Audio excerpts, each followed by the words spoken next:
राजस्थान विधानसभा चुनावों के लिए कई पार्टियों ने अपने उम्मीदवारों की सूची जारी की है। यूडब्ल्यू भारतीय जनता पार्टी ने शुरुआत होने के बाद राष्ट्रीय लोकतांत्रिक पार्टी ने ये रस्म पूरी कर ली। आरएलपी ने 6 उम्मीदवारों के नामों के साथ चौथी लिस्ट जारी कर दी और इसी लिस्ट में पार्टी ने कपासन से आनंद राम खटीक, आसिंद से धनराज गुर्जर और खाजूवाला से जयप्रकाश बांगडवा, लुड़कसर से शिवदान मेघवाल और बीकानेर पूर्व से मनोज बिश्नोई और बीकानेर पश्चिम से मजीद खोकर को ये टिकट दिया है। बता दें कि आरएलपी की इस लिस्ट में पार्टी ने 3 अनुसूचित, 1 बिश्नोई और 1 गुर्जर और 1 मुस्लिम उम्मीदवार को टिकट दिया है। पार्टी ने आनंदी राम को खटीक को भी टिकट दिया है, जो कपासन से पिछली बार कांग्रेस पार्टी के प्रत्याशी रहे थे। इस बार वो आरएलपी के टिकट से इसी सीट से ताल ठोक रहे हैं। आपको बता दें कि पार्टी ने बीजेपी के बागी नेता धनराज गुर्जर को आसिंद सीट से मैदान में उतारा है, तो वहीं बहुजन समाज पार्टी के पूर्व प्रदेश अध्यक्ष शिवदान मेघवाल को भी आरएलपी ने अपनी इस लिस्ट में जगह दे दी है। उन्हें लुड़कसर से उम्मीदवार बनाया गया है।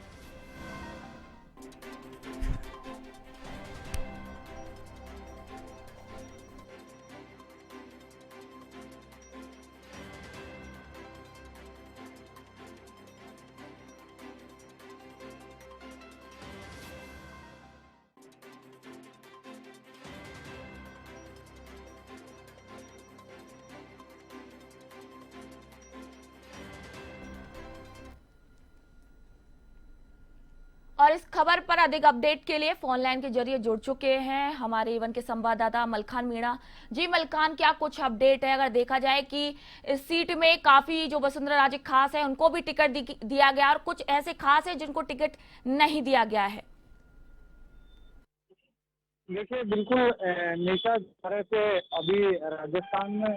पूरी तरह से चुनावी दंगल शुरू हो चुका है, तो वहीं अब जो चाहे वो बड़ी पार्टी हो चाहे वो छोटे दल हो, तो तमाम जो दल हैं वो अपने प्रत्याशियों की घोषणा कर रहे हैं। तो वही देर रात्रि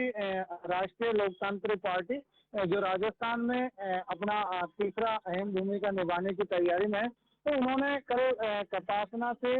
आनंदी राम खटीक को टिकट दिया। तो वहीं जिस तरह से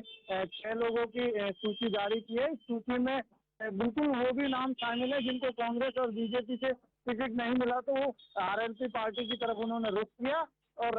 राष्ट्रीय लोकतांत्रिक पार्टी के राष्ट्रीय अध्यक्ष हनुमान बेनीवाल ने बिल्कुल यही कहा कि जिस तरह से राजस्थान में इस बार विधानसभा चुनाव में है, तो हम ऐसे कैंडिडेट भी जो आ रहे हैं, हालांकि हनुमान बेनीवाल ने ये तक कहा कि हम कार्यकर्ताओं का भी सम्मान करेंगे, लेकिन दरअसल जहां से कांग्रेस और बीजेपी के कुछ बागी बनकर राष्ट्रीय लोकतांत्रिक पार्टी में शामिल हो रहे हैं और उनको ही टिकट दिया जा रहा है, तो कहीं ना कहीं जिस तरह से राष्ट्रीय लोकतांत्रिक पार्टी ने कल 6 नामों की घोषणा की है, अगर इसमें चर्चा की जाए, धनराज गुर्जर है, जयप्रकाश बांगडवा है, शिवदास मेघवाल है, तो ये तमाम ऐसे नाम हैं जो लगातार अपने क्षेत्र में अपनी अहम भूमिका निभाते हैं और कहीं ना कहीं इनके साथ वहाँ की जनता का लाड प्यार है। तो ऐसे में लगातार जो चौथी सूची आई है कैंडिडेटों की, तो ये माना जा रहा है कि इस बार राष्ट्रीय लोकतांत्रिक पार्टी भी उनकी चुनाव समिति है वो बिल्कुल बड़े मंथन के साथ सूची निकाल रही है। जिस तरह से पहले 3 लोगों की सूची निकाली, इसके बाद 5 लोगों की, इसके बाद 6 लोगों की, यानी कि देखा जाए तो बहुत मजबूती के साथ चुनाव लड़ने की तैयारी में आरएलपी है और इस बार चौथी सूची आ गई है। माना जा रहा है कि सूत्रों से जानकारी मिल रही है कि आरएलपी आज भी कुछ ऐसी सूची निकालेगी जिसमें कांग्रेस और बीजेपी के जो वो कार्यकर्ता हैं जिनको टिकट नहीं मिला, वो आरएलपी की सदस्यता ग्रहण करेंगे और उन्हें यहाँ से लगभग माना जा रहा है कि टिकट भी दिया जाएगा। मलखान, देख सकते हैं कि बीजेपी और कांग्रेस लगातार अपनी सूची जारी कर रही थी, तो उसी के बाद जो आरएलपी है वो भी अपनी सूची तभी जारी कर रही है जब बीजेपी और कांग्रेस ने अपनी सूची जारी कर दी है। देखिए निशा, आप भी जानते हैं और मैं दर्शकों को भी बताना चाहूंगा कि ये चुनावी दंगल है जी। और इस चुनावी दंगल में जिस तरह से अगर कांग्रेस और बीजेपी से अगर टिकट नहीं मिलता है, तो वहाँ वो उम्मीदवार कुछ आस लगाकर जनता के बीच में 5 साल तक सेवा करता है, तो वो पूरी तरह से जनता के समर्पण भाव को देखते हुए उन्हें जनता कहते हैं कि आपको चुनाव लड़ना है। तो कहीं ना कहीं जिस तरह से पार्टी का जो राजस्थान में जिस तरह की जो पार्टी है, जो मजबूत क्रेडिट रखती हैं, उनके साथ वो खड़े रहते हैं, और वही हो रहा है। अगर जिन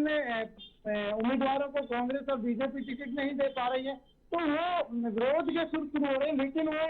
राष्ट्रीय लोकतांत्रिक पार्टी में अपना स्थान ले रहे हैं और वहां हनुमान बेनीवाल से मुलाकात कर पार्टी ज्वाइन कर रहे हैं। तो ये सबसे बड़ी चीज है कि राजस्थान में इस बार जो चुनावी दंगल है वो कुछ अलग होने वाला है, क्योंकि इस बार चाहे कांग्रेस की बात करें, चाहे